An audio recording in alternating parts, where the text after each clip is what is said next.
alguno me conteste qué es una enfermedad cardiovascular, porque de eso vamos a hablar ahora, y yo sé que han estado hablando durante harto tiempo, todo el semestre de hecho, de esto. Entonces quiero que alguien la defina o si tiene una idea.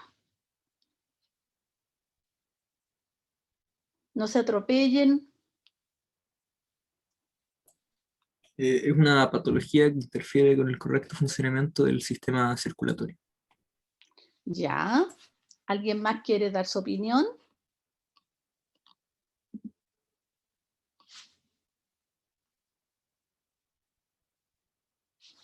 ¿O todos están de acuerdo? ¿Mm?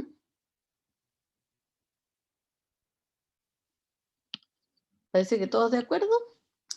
Bueno, la enfermedad cardiovascular, como esta definición, no corresponde a todas las enfermedades cardíacas, como podría expresarse en la definición que dieron recientemente, ¿ya?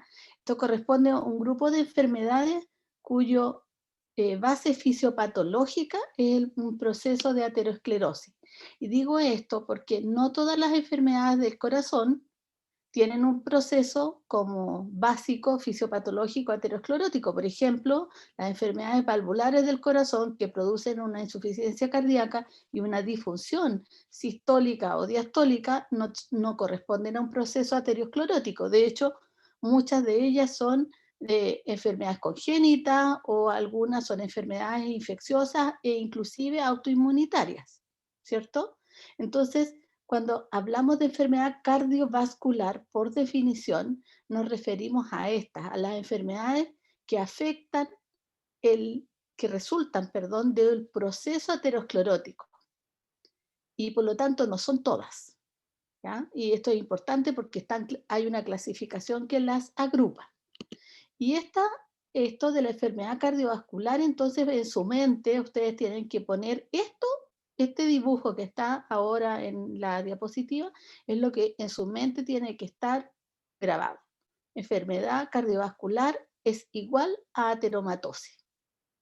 Y por lo tanto, este es un proceso donde en la historia natural de la enfermedad es un proceso lento, que va desde la formación en el endotelio vascular de una estría grasa, que donde ya se muestra un proceso de arterioesclerosis que, eh, que induce o es inducido por una disfunción del endotelio vascular, y que en el paso de décadas llega a formar un ateroma, no una arteriotrombosis, un ateroma, que es una placa de contenido fibroso y lipídico que no necesariamente obstruye todo el vaso, pero que en un proceso agudo, es decir, partí con una arteriosclerosis a los 15 años relacionado porque tengo sobrepeso y fumo, y a los 50 años ya tengo una placa de ateroma en una coronaria, pero que no obstruye totalmente la coronaria, sino que va a producirse, y vamos a hablar de esto con detalle cuando veamos aterosclerosis y ateromatosis y dislipidemia. Se produce una trombosis sobre esta placa que sufrió un accidente, es decir, se abrió y se expuso el colágeno, y sobre esa placa se produce una trombosis, obliterando completamente el vaso. Esta es la historia natural de la enfermedad ateromatosa y de la enfermedad cardiovascular. Y entonces se refiere a todas aquellas enfermedades donde se produce una obstrucción progresiva de las arterias que nutren ciertos órganos, y que es inducido por una disfunción endotelial para producir una obstrucción. No toda la enfermedad cardiovascular conduce a la obstrucción completa y a la isquemia distal con infarto del tejido distal. De manera de que todas estas son formas de expresión de la enfermedad ateromatosa. ¿Ya? Voy a ir atrás un minuto. Quiero que me disculpen porque voy a sacar una aplicación que me está molestando aquí. Ahí.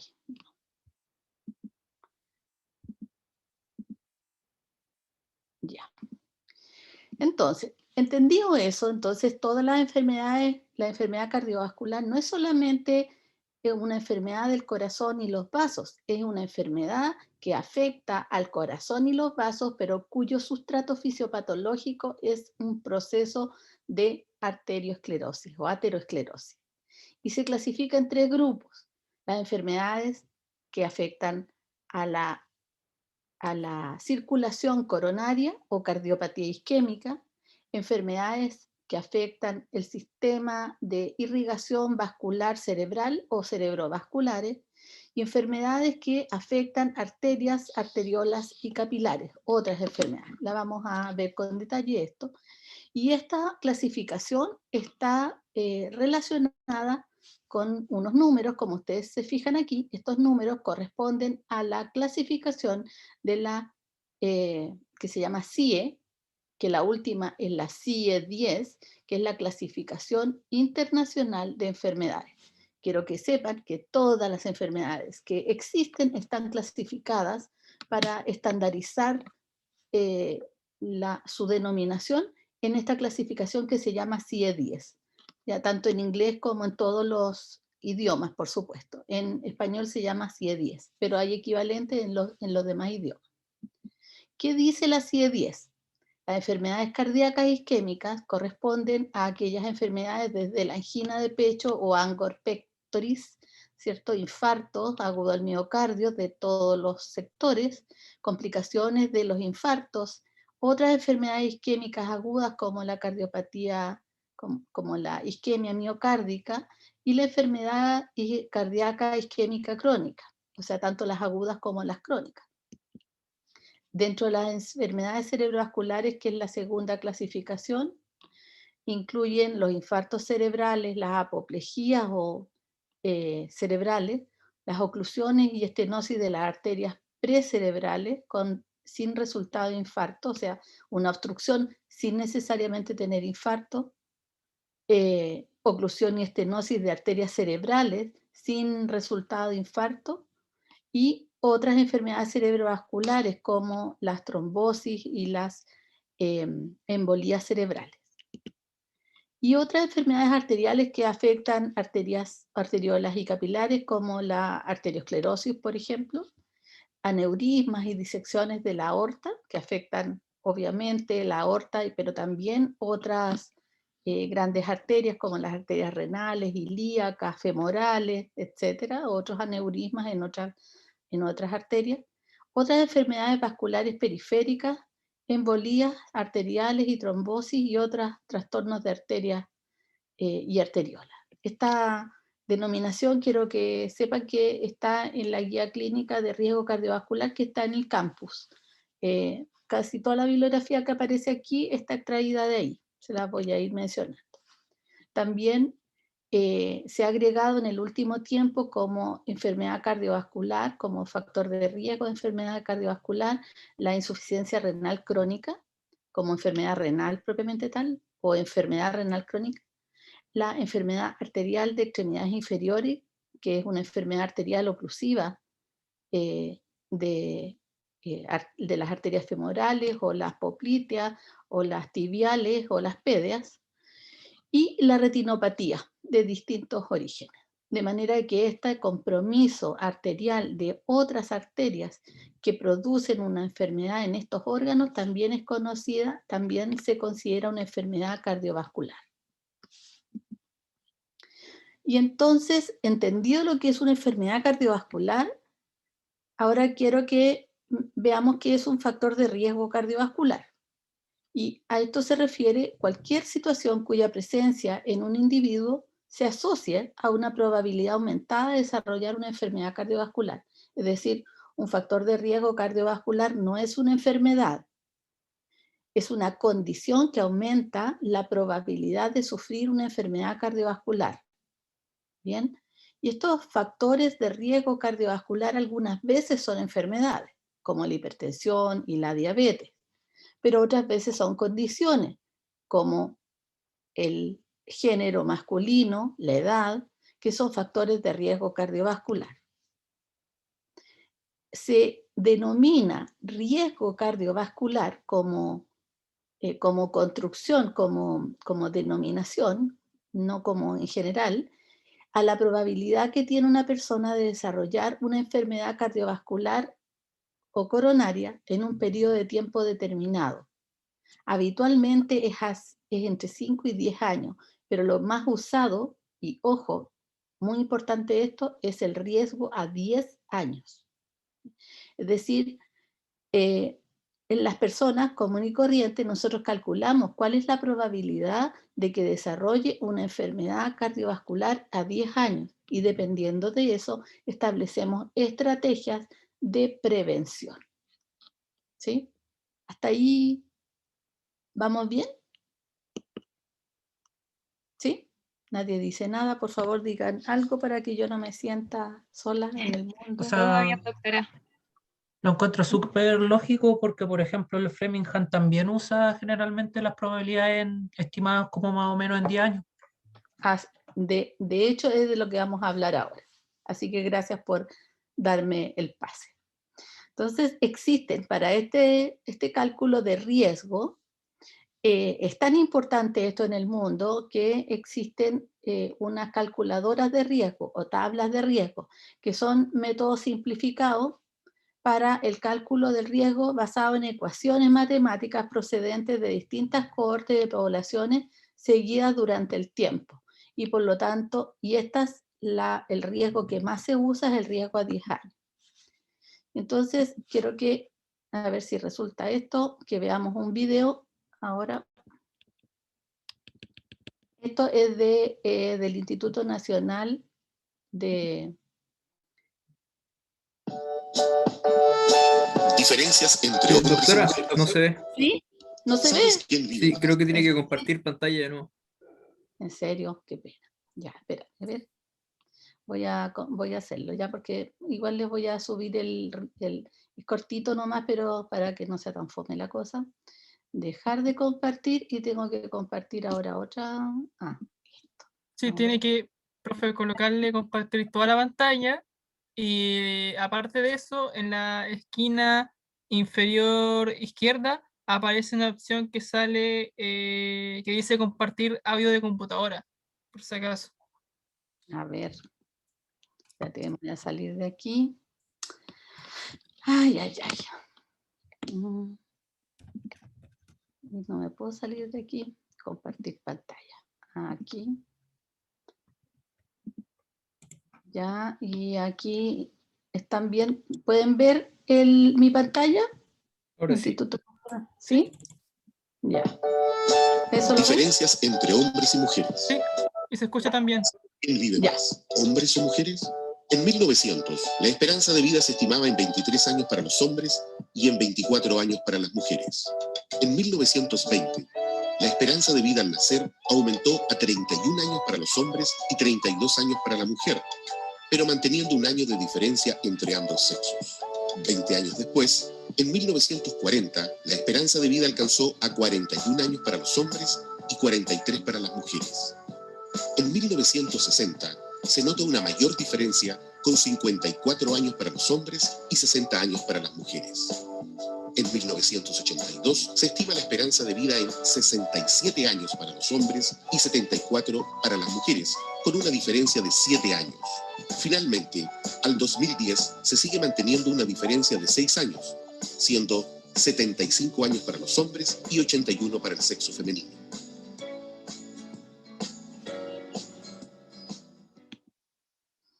Ya, eso era todo. Voy a cerrarlo para no vaya a hacer cosas que va a seguir. Configurar el audio. ¿Dónde dejar de? Y ahora tengo que volver a la presentación. ¿Qué opinan de lo que escucharon?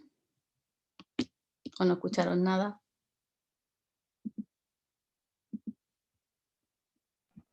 Sí, se escuchó. ¿Ya? ¿Y qué opinan de lo que escucharon? Y No, sí probablemente, ¿qué tiene que ver con lo que estamos hablando? Me hace sentido porque se habla generalmente de que el sexo masculino tiene mayor predisposición a tener enfermedades cardiovasculares. ¿Ya? ¿Y por qué es eso? Debido a que no tienen el factor protector de los estrógenos. Ya, perfecto. Vamos a mirar algunas cosas de esto. Bueno, espero que les haya llamado la atención que a principios del siglo XIX, yo sé que parece hace mucho tiempo, pero no es tanto tiempo, el promedio de edad entre hombres y mujeres era 23 y 24 años. ¿Se imaginan ustedes? Estaríamos todos, o sea, yo estaría bajo tierra hace rato, y ustedes estarían ya en el promedio de esperanza de vida, o sea, ya empezando a despedirse serían los abuelitos. O sea, piensan ustedes, se ponen en ese lugar, es súper loco. Pero el hecho de que las mujeres y los hombres tuvieran la misma esperanza de vida tiene que ver con que las mujeres se morían mucho más por enfermedades relacionadas con el parto. De hecho, cuando uno ve películas y le escucha a las abuelitas contar cómo eran los partos, a uno le parece como que eso ocurrió en otro milenio y la verdad es que eso parece una película de ciencia ficción y no lo era.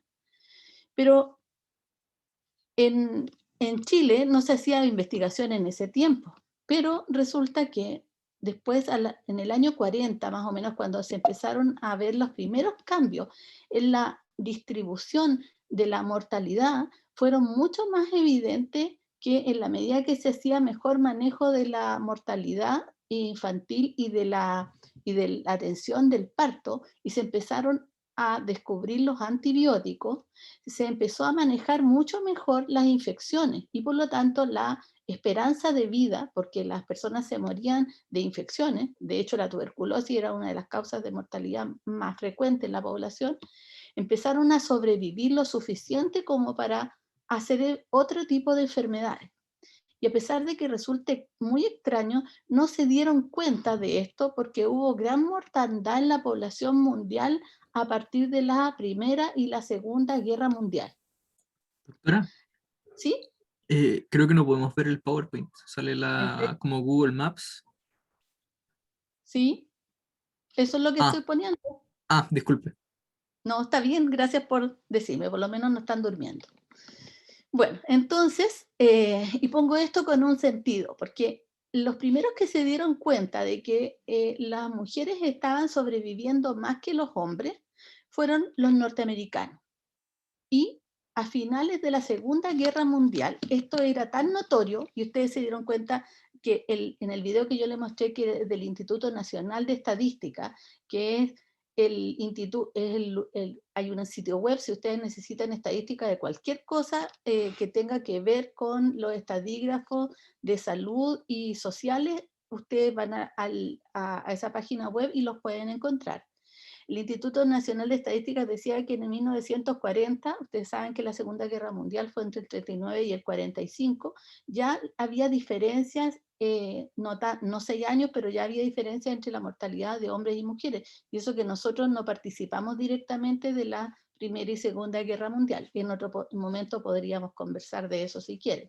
Pero Estados Unidos aportó gran cantidad de soldados y a pesar de eso ellos tenían una mortalidad mayor en los hombres y en las mujeres que en las mujeres. Y empezaron a preguntarse por qué los hombres se morían más que las mujeres y por qué se morían de sofocamientos, que a lo que le llamaban esto al infarto agudo al miocardio.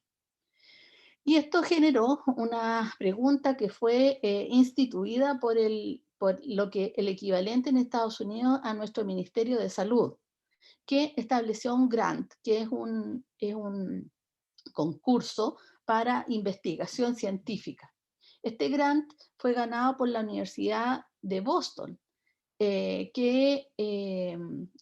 ganado por Harvard en la Universidad de Boston, que estableció un programa de estudio de cuáles eran los factores que hacían que las personas, hombres y mujeres, murieran de enfermedad cardiovascular.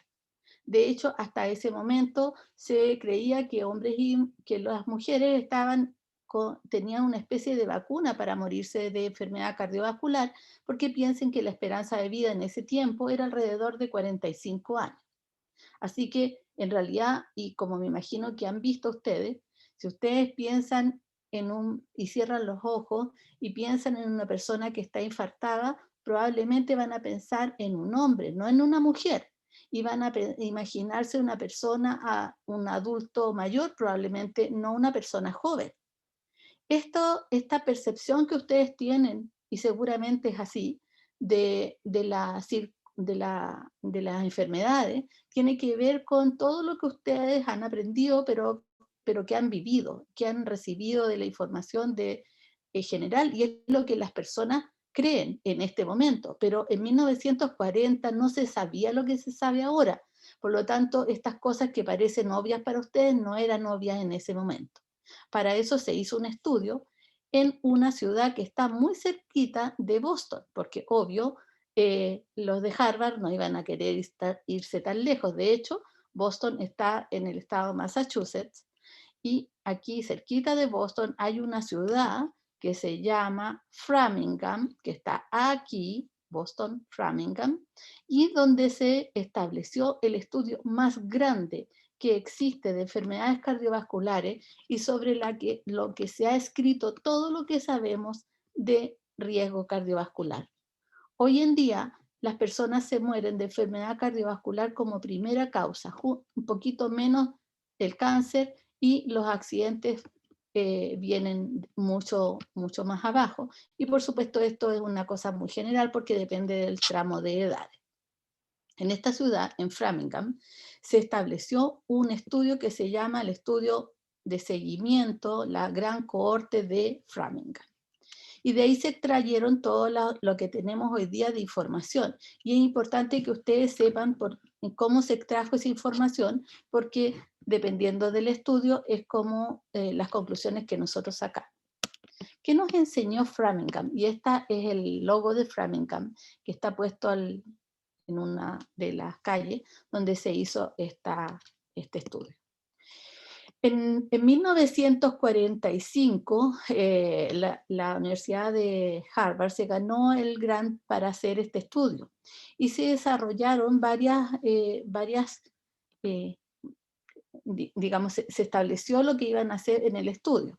Y esto lo hicieron con los métodos y diagnósticos que tenían en ese momento, que no son los mismos que tenemos ahora. Así que probablemente algunas cosas les van a resultar muy antiguas, pero base a esto se hicieron.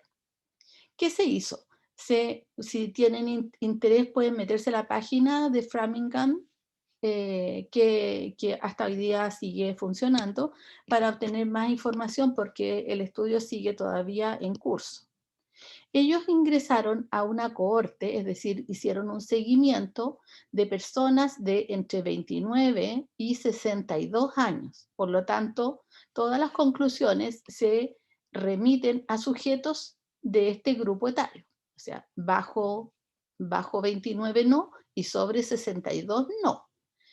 Establecieron una cantidad de hombres y mujeres más o menos similares, y grupos de personas más o menos similares en cada grupo etario.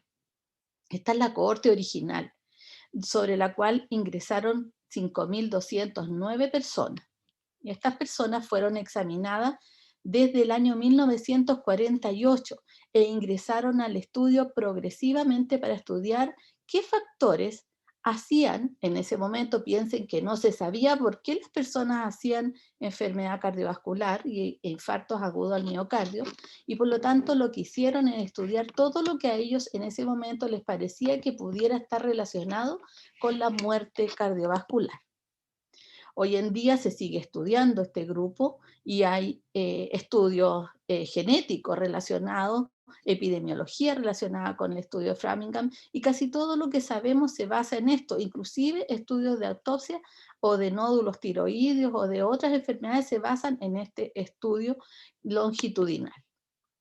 Y desde empezó el año 48, el año 50 ya empezaron a haber papers que informaban los resultados de este estudio, y los últimos reportes llegan a 800 y tantos estudios emanados de esta cohorte. Así que es interesante hacer una cohorte. En el año 2006, porque el 2006 partió el programa de recolección, pero el año 46 partió el estudio, pero el año 48 se empezaron a reclutar los primeros individuos, así que el año 2016 cumplieron 70 años de estudio este grupo que sigue trabajando. ¿Qué información se obtuvo de este estudio? Y no les voy a dar la lata de explicarles todas las cosas, pero sí algunas importantes. Primero, en 1957, es decir, casi 10 años después, en Framingham, se encontró que el riesgo de enfermedad coronaria, de enfermedad cardiovascular, enfermedad del corazón en particular, coronaria, aumentaba cuando las personas tenían hipertensión y colesterol elevado. Y quiero aclarar que en ese tiempo se medía colesterol total. Por eso es que hablan de colesterol y no los subgrupos de colesterol que vamos a ver después. Y hablaban de hipertensión tomado con un manguito de mercurio, ¿ya? Y se consideraba hipertensión en ese tiempo, igual que ahora, niveles por sobre 140/90 de presión arterial. De hecho, estos niveles fueron obtenidos a partir de este estudio, es decir, la definición de hipertensión arterial fue obtenida a partir del estudio de Framingham. También en este estudio se encontró que las mujeres también podían experimentar angina, una cosa que no se creía hasta ese estudio. Yo sé que eso parece extraño, pero en ese momento, en el año 40, las mujeres estaban todavía en el periodo premenopáusico. La esperanza de vida era 40 años y por lo tanto las mujeres pocas veces desarrollaban angina y enfermedad coronaria, por lo tanto se las consideraba inmunes. Y esto ahora sabemos que es no por la protección de los estrógenos, sino por algo un poco más profundo que esto que vamos a ver cuando veamos obesidad, pero que tiene que ver con los estrógenos y que se refiere a la distribución de la grasa relacionada con el sexo. Y me refiero al género, ¿ya? También en el año 58 se descubrió que las enfermedades, los infartos agudos al miocardio podían ser no dolorosos en personas diabéticas, lo cual no se sabía hasta ahora y hoy día sabemos con bastante certeza. En el año 61, ¿sí? Muchos de sus padres pueden haber nacido para esa fecha, se acuñó por primera vez el término factor de riesgo. Este término que hoy día usamos a cada rato no existía antes de Framingham, fue impuesto por ellos y hoy día hablamos de factor de riesgo para miles de cosas y que fue acuñado en Framingham. Y en el año 62, en plena época de la revolución de las flores y el amor libre y los hippies, se descubrió que el tabaquismo aumentaba el riesgo de enfermedad coronaria fatal y lo aumentaba 5 veces. 5 veces. Por eso el cigarrillo, el hábito tabáquico, es uno de los factores de riesgo más potentes para enfermedad coronaria. En el año 67 se descubrió que la actividad física reducía el riesgo de enfermedad coronaria.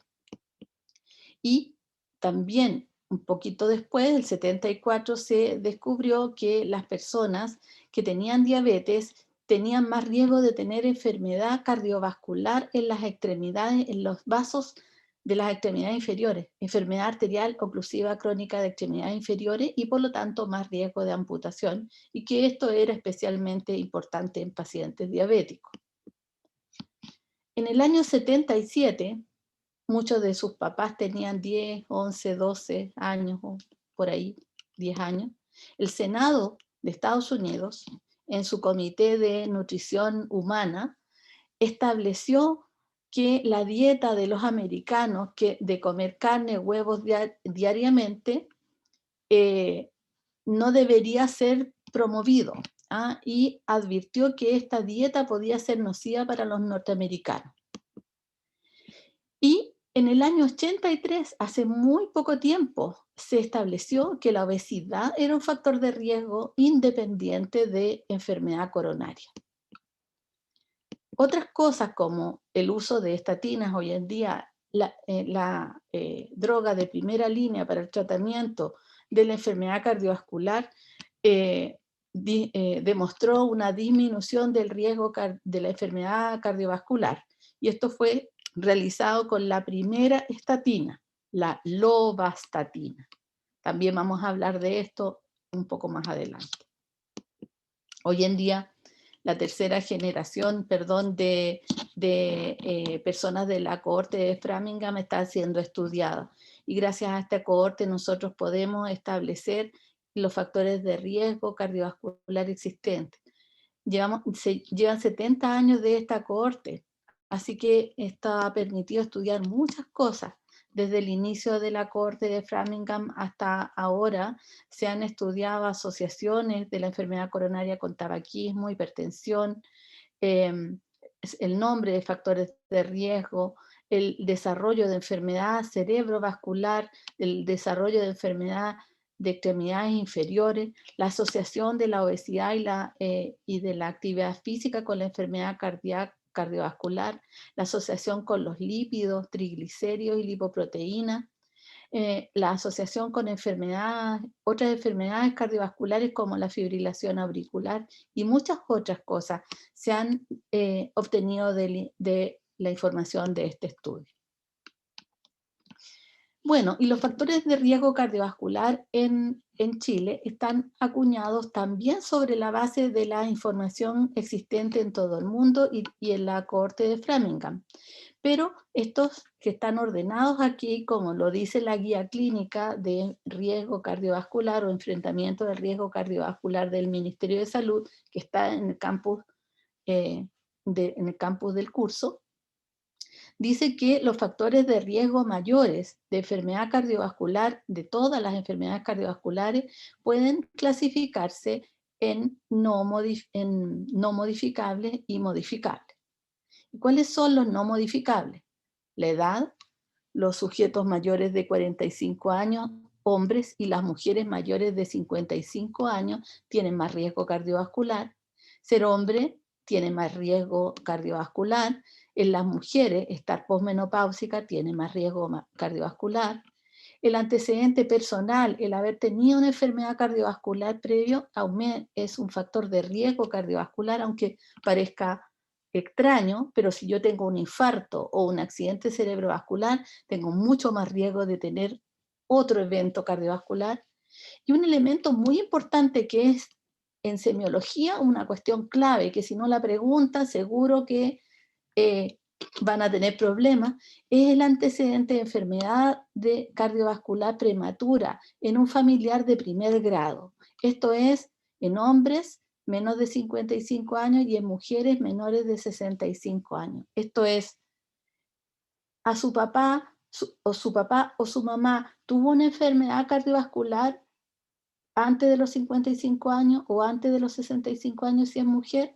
¿Por qué esto es tan importante? Porque si una persona tiene una enfermedad cardiovascular tan precozmente en la vida, significa que tiene factores de riesgo muy potentes o alguna enfermedad familiar, de las cuales las dislipidemias familiares probablemente son las más importantes.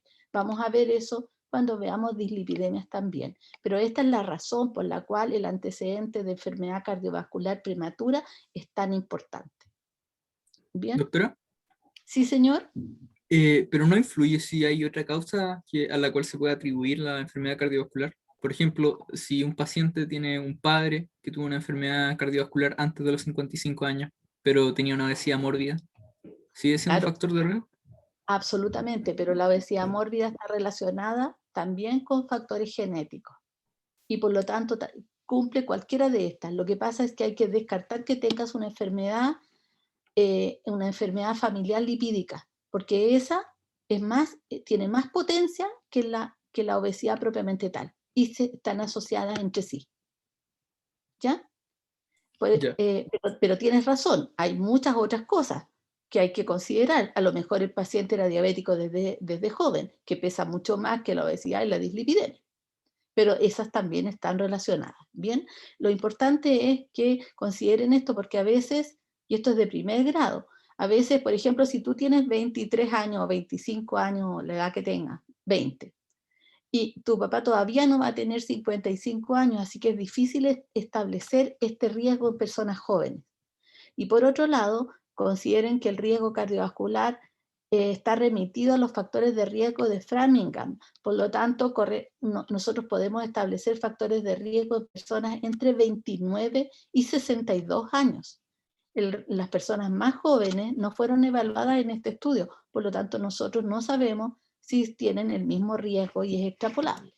Eso es muy importante porque tiene que ver con el diseño de los estudios, como espero que recuerden o hayan visto en GIS 3, que deberían haber visto diseño de investigación. Bueno, siguiendo con esto, los otros factores de riesgo que son modificables, ¿sí? Son la hipertensión arterial. ¿Y por qué son modificables? Porque aunque yo tenga una hipertensión arterial, si esta es manejada correctamente, tanto con medidas farmacológicas como no farmacológicas, y ojalá prevenida, tengo un factor de riesgo modificable. Lo mismo que la diabetes, lo mismo que la dislipidemia, particularmente con el colesterol LDL, que es el que más está relacionado con el riesgo, y con el colesterol HDL. Muy importante es el factor de riesgo modificable del tabaquismo y la presencia de enfermedad renal crónica en etapa 3B o hasta 5, es decir, enfermedad renal crónica avanzada, o la presencia de albuminuria moderada severa persistente, que también es una forma de expresión de enfermedad renal crónica. Otros factores de riesgo que no se consideran factores de riesgo mayores, sino que son condicionantes y que muchas veces están relacionadas con todos los factores de riesgo mayores anteriormente citados, son la obesidad, que se diagnostica con un índice de masa corporal mayor de 30 kilos por metro cuadrado, la obesidad abdominal, diagnosticada, son independientes, con una circunferencia de cintura mayor de 90 centímetros en los hombres o mayor de 80 centímetros en las mujeres, para sus formas latinoamericanas, porque los norteamericanos tienen otros criterios, de hecho 102 para los hombres y 88 para las mujeres. Los triglicéridos mayores de 150 miligramos, que es una fracción de colesterol, y el sedentarismo. Por lo tanto, todos estos elementos deben ser razonablemente investigados para establecer los factores de riesgo cardiovascular. Y como alguien preguntó, bueno, si tiene otras cosas, ¿son factores de riesgo? Sí, son factores, pero no son factores de riesgo mayores, son factores de riesgo condicionantes. Es decir, la presencia de ellos condiciona un mayor riesgo, pero no son independientes. Los factores de riesgo mayores son todos independientes. Es decir, una persona independiente de cualquier cosa que sea mayor de 45 años, solo por la edad tiene mayor riesgo. Una persona por ser hombre, solo por la edad tiene mayor riesgo. Una persona que tenga hipertensión arterial, solo por la hipertensión tiene mayor riesgo. Sea hombre o mujer, tenga o no antecedentes de enfermedad, de enfermedad cardiovascular, ¿sí? A eso se refiere. Los factores de riesgo mayores son factores de riesgo independientes que aumentan el riesgo de enfermedad cardiovascular. Lo tenía separado aquí. Entonces, para establecer los factores de riesgo, existe en la práctica una tabla de riesgo cardiovascular que nos permite acercarnos al riesgo cardiovascular y no tener solamente una idea vaga. Y estas tablas de riesgo cardiovascular existen muchas, que son las más famosas, son las tablas de Framingham, pero también hay otras tablas de sociedades europeas, etc. Bien, también hay tablas de riesgo calibradas para cada población, Y nosotros en Chile también tenemos una tabla calibrada para nuestra población que se desprende de las tablas de Framingham. ¿Ya? Estas tablas miden el riesgo coronario. Quiero aclarar muy bien esto. Las tablas de Framingham no miden el riesgo cardiovascular global. ¿Por qué? Porque fueron hechas cuando se desarrollaron.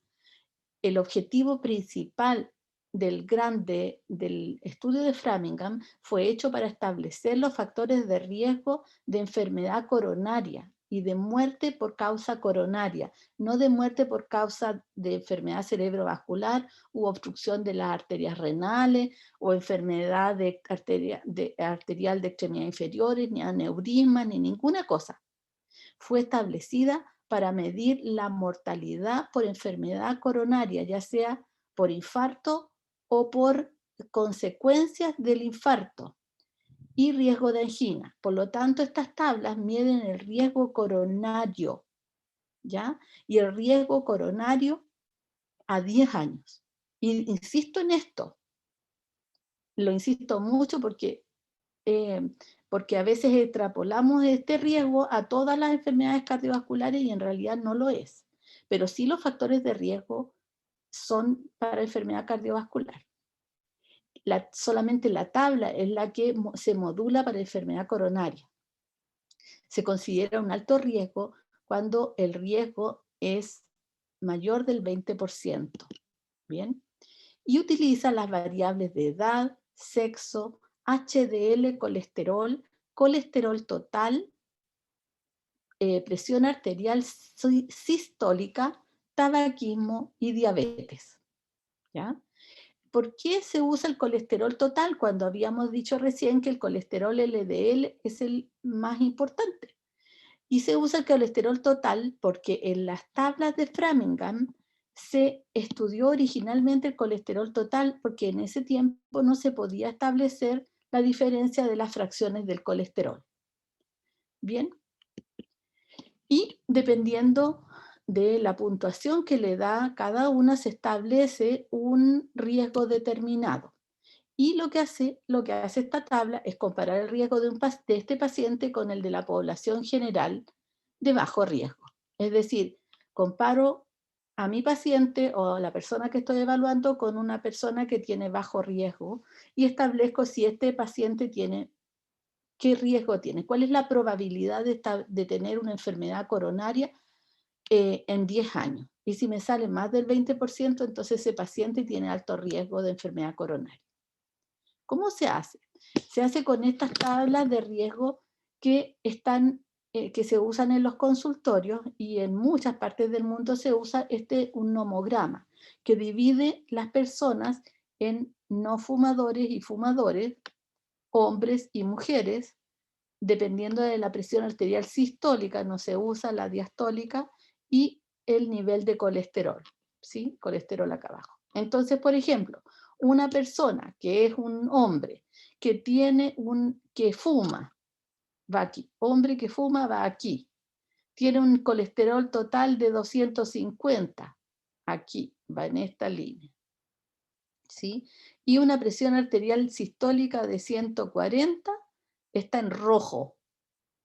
¿Sí? Por lo tanto, si yo lo llevo a esta tablita, bien, me sale alto riesgo de 20 a 40% de que esa persona tenga una enfermedad coronaria a 10 años, ¿cierto? En cambio, si es una mujer que fuma, que no es hipertensa, tiene una presión arterial sistólica de 120 y un colesterol de 200, va aquí, amarillo. No, verde, perdón, 120 y va verde. Entonces tiene un riesgo bajo, menos del 5%. ¿Sí? Así se hace. Por lo tanto, con este nomograma podemos establecer el riesgo y para cada riesgo establecemos un protocolo de manejo del paciente. ¿Sí? Estas son las tablas chilenas. Si ustedes se fijan, las tablas chilenas, miren esto y miren esto, ¿en qué se diferencia? Miren esto y miren esto, ¿en qué se diferencian? Hay como mucho mejor pronóstico en general. Exacto. Estas tablas chilenas, a pesar de ser también derivadas de las tablas de Framingham, fueron ajustadas a los riesgos en Chile en un estudio que se hizo para homologar Framingham a la población chilena. Y esto se ha criticado muchísimo, porque cuando uno ve esto, no hay nadie que tenga un riesgo cardiovascular elevado. De hecho, si se fijan, yo solamente puse los hombres, no puse las mujeres, sí las puse. Los hombres tienen más riesgo cardiovascular cuando son diabéticos y fumadores, pero solamente la gente que es muy hipertensa y tiene el colesterol muy alto y es fumador tiene alto riesgo, si se fijan. Y de hecho, si ustedes miran las mujeres aquí, ninguna tiene alto riesgo. Entonces se ha criticado mucho esto porque estas tablas en realidad no permiten diferenciar la gente que tiene alto riesgo y por eso se ha modificado, y ustedes van a ver en la última actualización del manejo del riesgo cardiovascular, hay modificaciones de estas tablas para hacer más sencillo el manejo. Sin la tabla se calcula nomás el riesgo con una calculadora. Les muestro esto porque todavía se siguen usando estas tablas en otros países y en Chile también en algunos centros se usa. Esta calculadora de riesgo se usa basada en el estudio de Framingham, está en esta simulador de riesgo que hizo la Universidad de Talca en el grupo estadístico. Ellos también se ganaron el grant que pidió el Ministerio de Salud, y ustedes colocan aquí el riesgo coronario, misma cosa, 10 años, se coloca la edad, el sexo, si es fumador, si es diabético, el colesterol total, HDL, y se incluyó otros elementos para modelar mejor el riesgo cardiovascular. Lo colocan en esto y le apretan calcular. Ustedes también pueden bajar, y casi todas las calculadoras médicas traen una calculadora de riesgo cardiovascular, pero solamente fíjense de dónde se obtiene la información para ese cálculo. Siempre tienen que ver eso, porque pueden estar usando parámetros norteamericanos y esos no necesariamente son los factores de riesgo locales que tenemos en Chile. De manera de que la recomendación en este momento es usar la calculadora que está en esa página web que corresponde a esto que ustedes están viendo en la pantalla. ¿Ya? Y esto recoge los principales factores de riesgo modificables y no modificables que habíamos visto como factores de riesgo, ¿cierto? Y vamos a ver lo siguiente, pero porque hay un problemita de esto. Cada factor de riesgo es independiente, lo cual significa que cada uno de ellos aumenta el riesgo de hacer una enfermedad cardiovascular. Pero resulta que igual como en este dibujo, que cada vez pienso que lo tengo que cambiar, pero es que a mí me gusta, donde sale el coyote, por si ustedes no saben, el coyote siempre persigue al correcaminos y nunca lo puede pillar, nunca se lo puede comer. Eso es una caricatura muy vieja, pero que a nosotros los cincuentañeros nos encantaba, y siempre el coyote salía mal parado. Y pongo esto TNT porque generalmente le salía disparado y terminaba polifracturado el pobre coyote cuando explotaba las bombas y todas las trampas que le ponía el correcamino, y siempre, siempre, siempre las trampas que pedía eran marca Acme. ¿Ya? Y bueno, ¿por qué pongo esto? Porque los factores de riesgo cardiovascular no solamente son independientes entre sí, es decir, cada uno aumenta el riesgo. Ser hombre es más riesgo, tener más edad es más riesgo. Pero el problema es que los factores de riesgo cardiovascular, los modificables y los no modificables que son de alto riesgo, juntos son dinamita. Y eso se revela en este estudio. Si ustedes se fijan, estos son factores de riesgo cardiovascular, y esta es la probabilidad de desarrollar una enfermedad cardiovascular a 8 años. Yo sé que esto no es una corte de Framingham, es un estudio que se hizo sumando los factores de riesgo. Miren, una persona que tiene la presión sistólica más alta, miren cómo va aumentando la el riesgo o probabilidad de desarrollar enfermedad cardiovascular. Si tiene el colesterol total más alto, va aumentando. Si tiene la glucosa más alta hasta hacerse diabético, va aumentando. Si fuma, si tiene un electrocardiograma aquí con alteraciones de la repolarización ventricular, si tiene un HDL, que es una fracción de colesterol buena, digamos, más baja, mientras más baja es peor.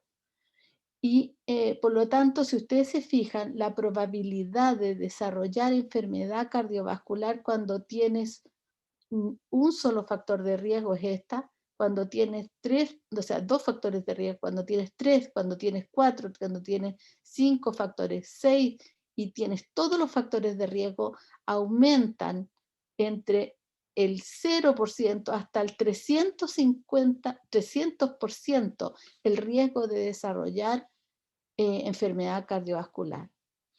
Y esto está ajustado por edad, es decir, las personas de la misma edad que tienen una presión arterial sistólica más alta, que tienen un colesterol más alto, que tienen el azúcar más alta, que fuman, que tienen alteraciones electrocardiográficas y tienen un HDL más bajo, tienen un riesgo 300 veces mayor. Perdón, de 300%, que es 3 veces mayor de enfermedad cardiovascular.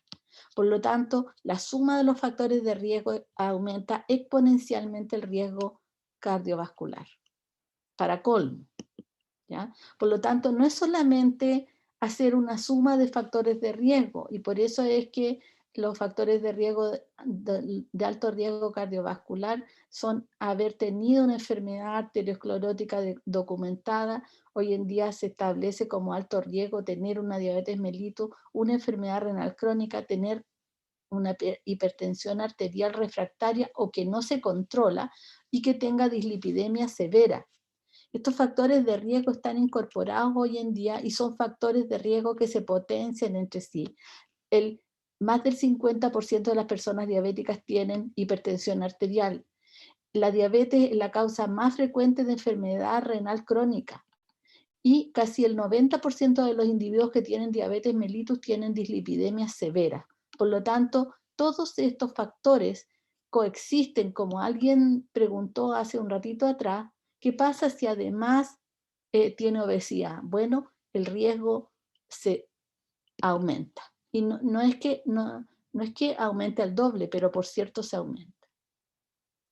¿Qué pasa con los factores de riesgo y cómo aportan el riesgo cardiovascular? Y de aquí para adelante voy a mencionar los factores de riesgo, de alto riesgo cardiovascular, sin irme en profundidad porque vamos a ver muchos de ellos independientemente y con mayor profundidad. Ya vieron hipertensión.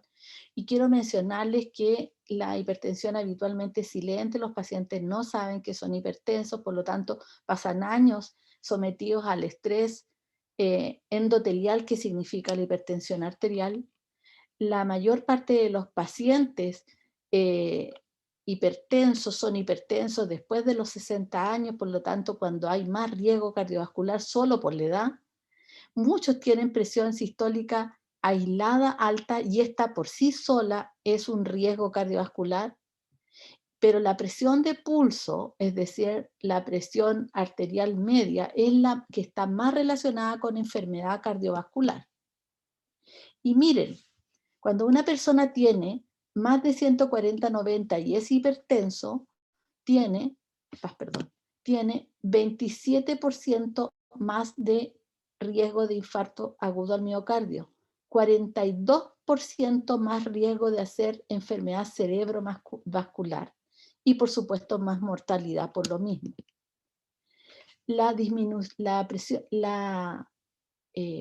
El tratamiento de la hipertensión, es decir, la disminución de la presión arterial por medios farmacológicos y no farmacológicos, disminuye 4 a 5 milímetros de mercurio, disminuye el riesgo de enfermedad cardiovascular, infarto, insuficiencia cardíaca y enfermedad coronaria. Para eso le bajamos la presión a los pacientes. Una disminución de 20 milímetros de mercurio puede disminuir en 63% el riesgo de una enfermedad cardiovascular y casi a la mitad el riesgo de infarto. Por eso es tan importante el manejo adecuado de la hipertensión arterial y por eso se considera un factor de riesgo de alto riesgo, pero modificable. ¿Qué sabemos de estas enfermedades cardiovasculares crónicas? Más o menos 1/3 de los pacientes que son hipertensos no saben que lo son. Por eso se llaman los tercios de las enfermedades crónicas. Esto vale también para la diabetes y la dislipidemia. 1/3 de los que saben que tienen hipertensión no se tratan. No, aquí está mala. No se tratan, no siguen el tratamiento.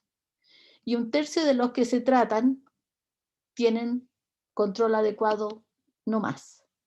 Y esto no es solamente en Chile. Por eso es tan importante que ustedes le otorguen el rango necesario al manejo adecuado de la hipertensión arterial. No es tengo la presión un poquitito alta, no más. Y cuando yo trato la hipertensión arterial, disminuyo la mortalidad cardiovascular en general en un 21%.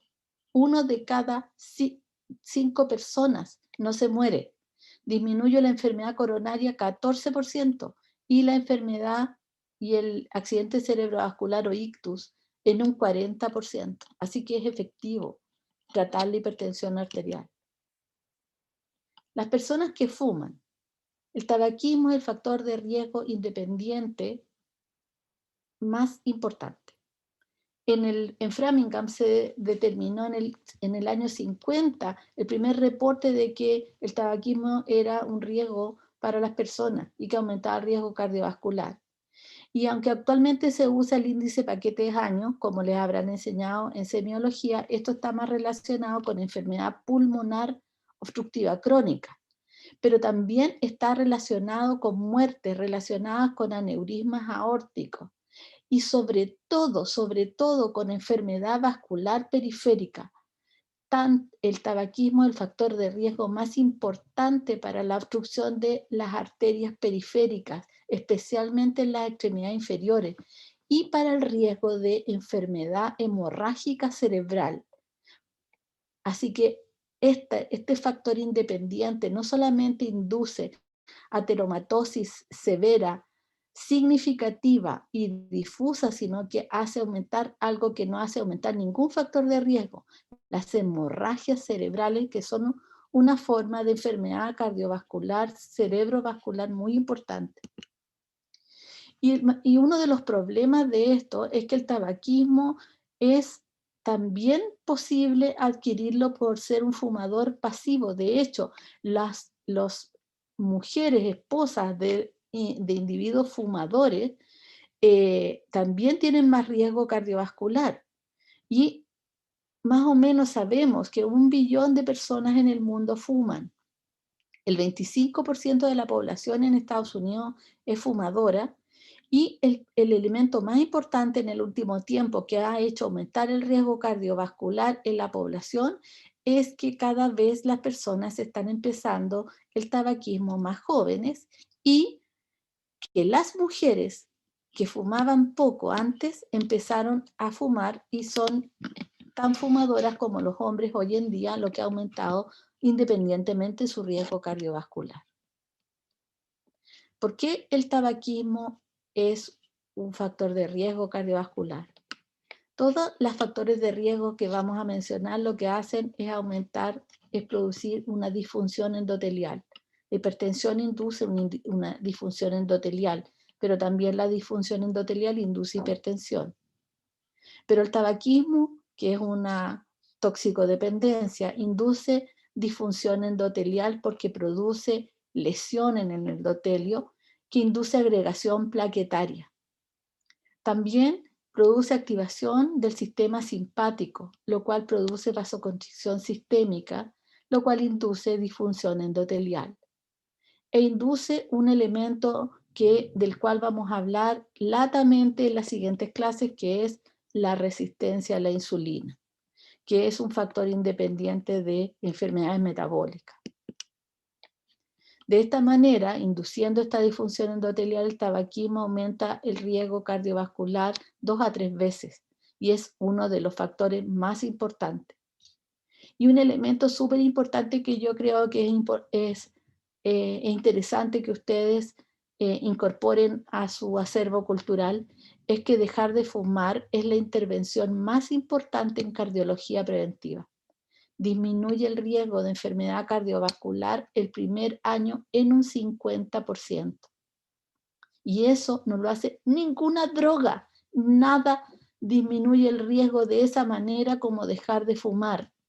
Así que si ustedes fuman, dejen de hacerlo hoy día. Si sus padres fuman, intenten que dejen de fumar. El riesgo de enfermedad cardiovascular por el cese de tabaco se iguala al riesgo de los no fumadores cuando las personas dejan de fumar entre 5 y 15 años. Se sabe que a los 10 años ya el riesgo es casi igual. Pero por favor, miren el primer año. El riesgo es tan importante que no pueden dejar de hacerlo con las personas que les rodean. A veces no podemos salvar al mundo, niños, pero sí un poco a nuestras familias. El efecto más importante del cese del uso de cigarrillos, de la disminución del riesgo de fumar cigarrillos, es en las mujeres. Y si ustedes se fijan, el riesgo va disminuyendo en los años de abstinencia hasta ser igual que en la población general entre los 10 y los 15 años. El riesgo es en hombres, en mujeres y en mujeres que fuman más de 20 cigarrillos. Si ustedes se fijan, hombres y mujeres de distintos usos de cigarrillo van disminuyendo su riesgo, que alrededor de los 10 y los 15 años se hace casi igual a la población general, o sea, el riesgo es 1, igual que los no fumadores.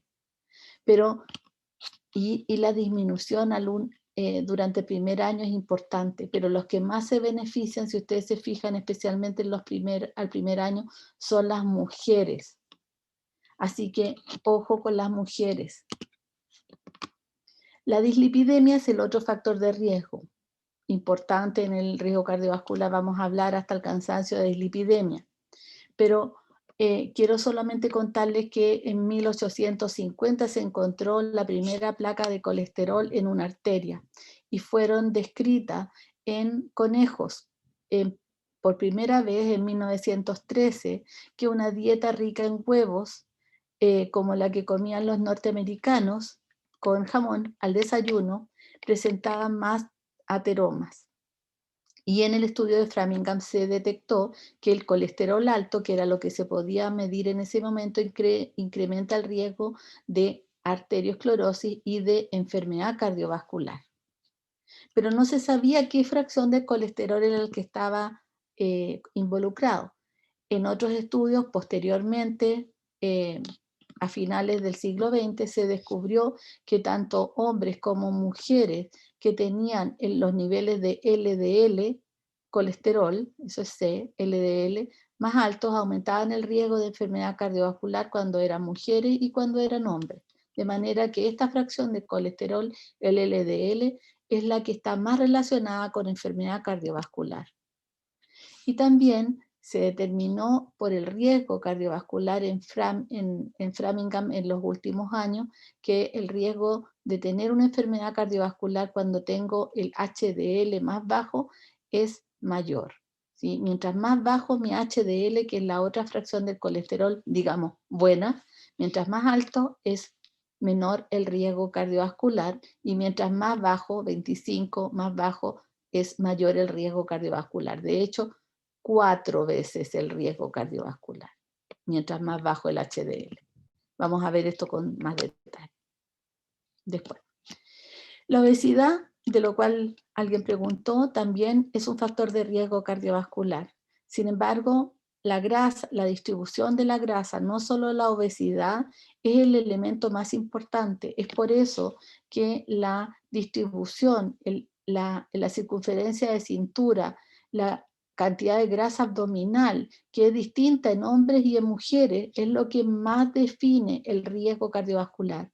A iguales índices de masa corporal, la distribución en pera, característica de la mujer, y en manzana, característica del hombre, es lo que determina el riesgo cardiovascular. Y es porque las hormonas femeninas estimulan la distribución de la grasa de manera ginecoide, y en los hombres la testosterona estimula la distribución androide de la grasa, estimulando la aparición de grasa visceral versus las mujeres que tienen más grasa, más grasa subcutánea. Esta distribución de la grasa y no el género es lo que determina que los hombres tengan mayor riesgo cardiovascular. Lo vamos a ver cuando veamos grasa y riesgo cardiovascular. También vimos el ejercicio como un factor de riesgo cardiovascular, o más bien el sedentarismo. El ejercicio por sí solo tiene efectos protectores relacionados con la acumulación de grasa. También está demostrado que disminuye el riesgo de diabetes, disminuye la presión arterial y contribuye a mejorar el perfil lipídico. También el ejercicio constante y mantenido estimula las características hemorreológicas, es decir, de modificación de del tamaño y de la forma de los glóbulos rojos para circular a través de la microcirculación. Y el ejercicio junto con la pérdida de peso disminuye la inflamación vascular, que es la causa básica de la disfunción endotelial que determina el riesgo cardiovascular. También se ha demostrado que la pérdida de peso disminuye la disfunción endotelial, mejora la sensibilidad a la insulina y con esto la mortalidad cardiovascular e inclusive la mortalidad general. Y uno se pregunta, bueno, ¿de dónde sale esto? Hay varios estudios que han demostrado que tanto el ejercicio como la pérdida de peso, o los dos juntos inclusive, demostraron que 30 minutos, y esto es lo que uno se pregunta, ¿cuánto ejercicio?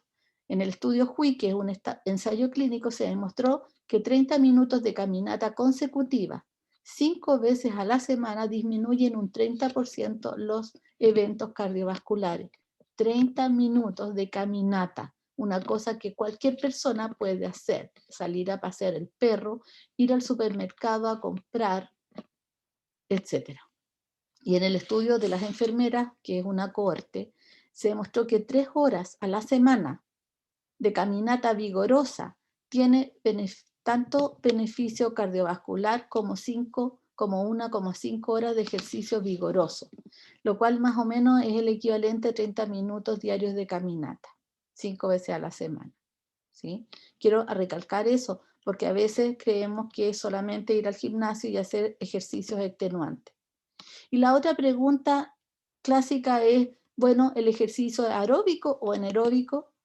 Bueno, está demostrado que tanto los ejercicios aeróbicos como los aeróbicos fueron los que primero demostraron, por eso la caminata y el ejercicio aeróbico, natación, correr, etcétera, mejorar el riesgo cardiovascular. Pero hoy en día el ejercicio anaeróbico también ha demostrado beneficios cardiovasculares y sobre todo porque modifican la distribución de la grasa corporal, la potencia muscular, que hoy en día es probablemente la razón por la cual el metabolismo se va echando a perder en el tiempo y la razón por la cual el riesgo cardiovascular aumenta con la edad, lo que está relacionado con la sarcopenia. Bien, yo sé que no tenemos mucho tiempo para conversar de esto, así que lo voy a dejar para el final si quieren conversar un poquitito más de esto. Pero la sarcopenia se relaciona con el envejecimiento y la disminución de la cantidad de mitocondrias a nivel muscular, que se mantienen con el ejercicio. Y el tejido muscular es el más importante captador de glucosa y es el que más modifica la resistencia a la insulina y la que más participa en el metabolismo intermediario. Y es por eso que el ejercicio anaeróbico hoy en día es una respuesta concreta, especialmente en los adultos mayores que no pueden hacer ejercicio aeróbico por alteraciones locomotoras. Les duelen las rodillas, les molestan las caderas, tienen problemas en la columna, etc. Y podemos hacer ejercicios anaeróbicos que le permitan mejorar la potencia muscular.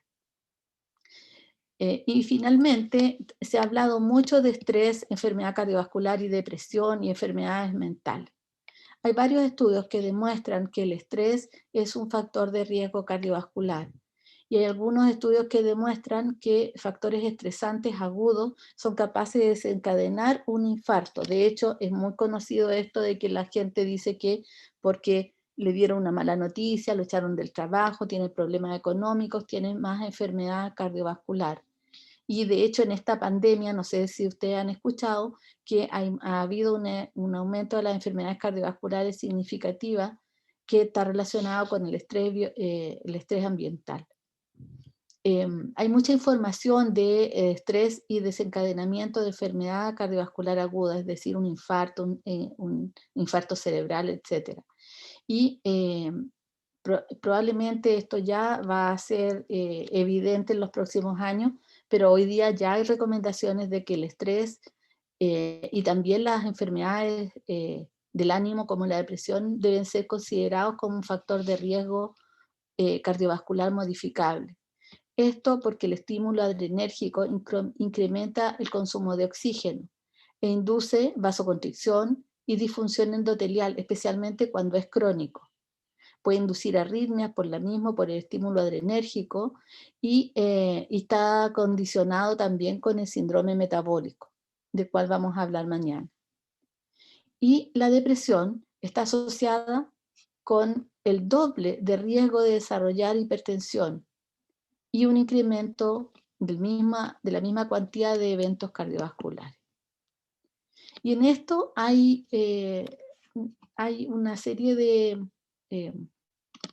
teorías que relacionan aspectos como relacionados con la personalidad, no sé si ustedes han escuchado, la personalidad tipo A, las personas muy exigidas, la fisiología independiente, mecanismos de neuromodulación de la memoria, y esto relacionado con estrés biológico y alto nivel de estrés en las personas, la autoexigencia. Y esto relacionado con enfermedad relacionado con alta incidencia de enfermedades y enfermedades cardiovasculares. Y esto es por la neuromodulación endocrina que se produce con el estrés crónico. Y bueno, van a ver, y hasta aquí voy a quedar, van a ver una serie de otros factores que pueden modificar la estimación del riesgo cardiovascular y que están en las tablas 5 de esta norma clínica de riesgo cardiovascular. Estos factores, el riesgo cardiovascular que uno calcula puede modificarse por algunos elementos. Si uno tiene un paciente que tiene un riesgo determinado y además tiene un antecedente de factor de una enfermedad cardiovascular precoz en familiares de primer grado, va a incrementar el riesgo cardiovascular. O si tiene además un síndrome metabólico, de esto vamos a hablar mañana, y en el cual es definido por una obesidad abdominal, hipertensión arterial, o sea, presión arterial elevada sin tener hipertensión, triglicéridos elevados, tener un HDL bajo o tener glicemias de ayuna mayores. Estos elementos pueden modificar e incrementar el riesgo cardiovascular del individuo una vez que ya estimamos el riesgo cardiovascular. Bien, parece que eso es lo que les iba a contar hoy día. ¿Alguna pregunta?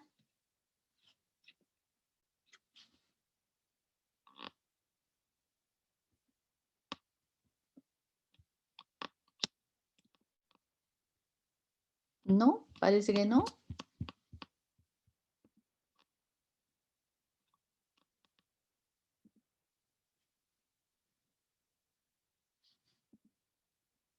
¿No? ¿Todo claro? Sí, todo está bien clarito, doctora. Ya. Les voy a subir en PDF la presentación para que la tengan a la plataforma del curso, al campus. Y mañana vamos a tener clases, también les voy a subir el programa de las clases que siguen y cómo lo vamos a hacer. Y mañana vamos a tener clase de obesidad, síndrome metabólico y grasa. Y fisiología de la grasa, en realidad. ¿Ya? Para que se preparen. Bien.